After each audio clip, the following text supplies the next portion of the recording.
Hi friends, అందరికి నమస్కారం. ఇప్పుడే అందిన వార్త, ఈపీఎఫ్ఓ పెన్షనర్లకు గుడ్ న్యూస్. కనీస పెన్షన్ 7,500 జూలై నుండే అమలు. ఇక ఈ వీడియోలోని పూర్తి సమగ్రమైన సమాచారం కూలంకషంగా తెలుసుకునే ప్రయత్నం అయితే చేద్దాం. ఇక ఎవరైతే మన ఛానల్ని మొదటిసారి చూస్తున్నారో ప్రతి ఒక్కరూ లైక్ చేయండి ఫ్రెండ్స్. అదేవిధంగా మీ బంధుమిత్రులందరికీ కూడా ఈ సమాచారం చేరవేయండి. తద్వారా ఈ సమాచారం మీ స్నేహితులకి, బంధువులకి, ఇరుగు పొరుగు వారికి, శ్రేయోభిలాషులకు, మిత్రులందరికీ కూడా చేరుకునే అవకాశం అయితే ఉంటుంది. కాబట్టి ఫ్రెండ్స్ అందరూ కూడా కామెంట్ రూపంలో మీ సందేహాలను ఎప్పటికప్పుడు వ్యక్తపరుస్తూనే ఉండి, మర్చిపోకుండా మన ఛానల్ని సబ్స్క్రైబ్ చేసుకొని బెల్ ఐకాన్ని యాక్టివేట్లో ఉంచినట్లయితే తద్వారా ప్రభుత్వాలు తీసుకొచ్చే ముఖ్యమైన సమాచారం ఎప్పటికప్పుడు వీడియో రూపంలో కానీ లేదా నోటిఫికేషన్ రూపంలో కానీ రావటం అనేది జరుగుతుంది. కావున ఫ్రెండ్స్ అందరూ కూడా మర్చిపోకుండా మన ఛానల్ని సబ్స్క్రైబ్ చేసుకోండి. ఇక ఈరోజు వీడియోని ముఖ్యమైన సమాచారానికి అయితే ఆలస్యం చేయకుండా వెళ్ళిపోయినట్లయితే, ఇక ఫ్రెండ్స్ అందరూ కూడా ఎవరైతే మన ఛానల్ని చూస్తున్నారో ఈ వీడియోని అక్కడ స్కిప్ చేయకుండా లాస్ట్ వరకు చూడండి ఫ్రెండ్స్. అప్పుడే ఈ వీడియోలోని పూర్తి సమాచారం మీరు తెలుసుకునే అవకాశం అయితే ఉంటుంది. కాబట్టి ఇక ఈరోజు వీడియోలోని వివరాలకైతే వెళ్ళిపోదాం.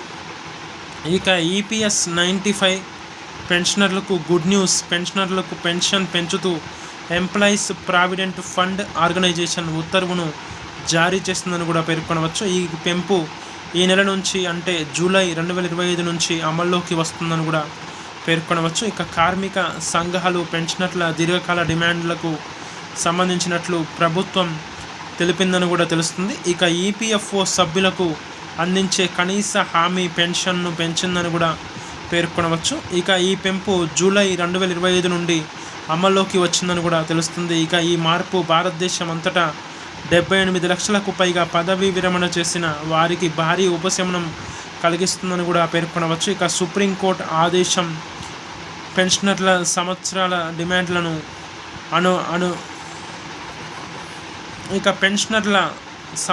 డిమాండ్లను అనుసరించి ప్రభుత్వం ఈ నిర్ణయానికి వచ్చిందని కూడా తెలుస్తుంది. ఇక ఉద్యోగుల ప్రావిడెంట్ ఫండ్ ఆర్గనైజేషన్ ఈపీఎస్ 95 పెన్షనర్లకు కనీసం నెలవారీ పెన్షన్ను ₹1,000 నుండి 7,500కి పెంచిందని కూడా తెలుస్తుంది. ఇక పెన్షన్ పెంపుతో పాటు పాత కొత్త పెన్షన్ మొత్తాల మధ్య వ్యత్యాసాన్ని కవర్ చేయడానికి ఈపీఎఫ్ఓ బకాయిలను కూడా విడుదల చేస్తుందని కూడా తెలుస్తుంది. ఇక జూలై, అక్టోబర్ మధ్య బకాయిలు ఖాతాల్లో జమ అవుతాయని కూడా తెలుస్తుంది. ఇక వడ్డీతో సహా మిగిలిన మొత్తాన్ని ఆధార్ లింక్డ్ బ్యాంకు ఖాతాల్లో నేరుగా జమ చేస్తారని కూడా చెప్పుకోవడంలో ఎలాంటి నిస్సందేహం లేదని కూడా పేర్కొనవచ్చు. ఇక 7,500 పెన్షన్ పొందాలంటే పదవీ విరమణ చేసిన వారు కనీసం 10 సంవత్సరాలు ఈపీఎస్ 95కి చందా చెల్లించి ఉండాలని కూడా తెలుస్తున్నట్లు కూడా సమాచారం. ఇక ఈపీఎఫ్ఓలో నమోదు చేసుకోవాలని కూడా పేర్కొనవచ్చు. ఇక ఎవరైతే మన ఛానల్ని మొదటిసారి చూస్తున్నారో ప్రతి ఒక్కరూ లైక్ చేయండి ఫ్రెండ్స్. లైక్ చేయటం ద్వారా రాష్ట్రాల వ్యాప్తంగా, ప్రాంతాల వ్యాప్తంగా, దేశాల వ్యాప్తంగా ఉన్న కొన్ని వేల కోట్ల మంది ఉద్యోగులందరికీ, అదేవిధంగా పెన్షన్దారులందరికీ కూడా ఈ సమాచారం చేరుకునే అవకాశం అయితే ఉంటుంది. కాబట్టి ఫ్రెండ్స్ అందరూ కూడా లైక్ చేయండి. అదేవిధంగా మీ స్నేహితులకి, బంధువులకి, ఇరుగు పొరుగు వారికి, శ్రేయోభిలాషులకు, మిత్రులందరికీ కూడా ఈ సమాచారం చేరవేయండి.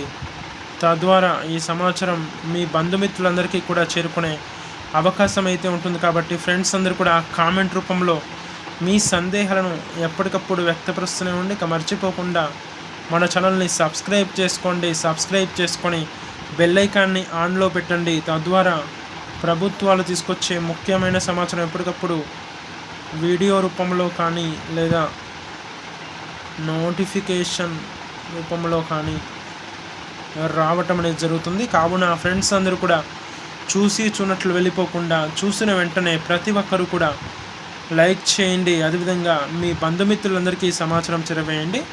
ప్రతి ఒక్కరూ కామెంట్ చేయండి. మర్చిపోకుండా మన ఛానల్ని సబ్స్క్రైబ్ చేసుకొని బెల్ ఐకాన్ని ఆన్లో పెట్టండి. తద్వారా గవర్నమెంట్ నుంచి వచ్చే ముఖ్యమైన సమాచారం ఎప్పటికప్పుడు వీడియో రూపంలో కానీ లేదా నోటిఫికేషన్ రూపంలో కానీ రావటం అనేది జరుగుతుంది. కావున ఫ్రెండ్స్ అందరూ కూడా మర్చిపోకుండా మన ఛానల్ని సబ్స్క్రైబ్ చేసుకోగలరని కోరుకుంటున్నాను.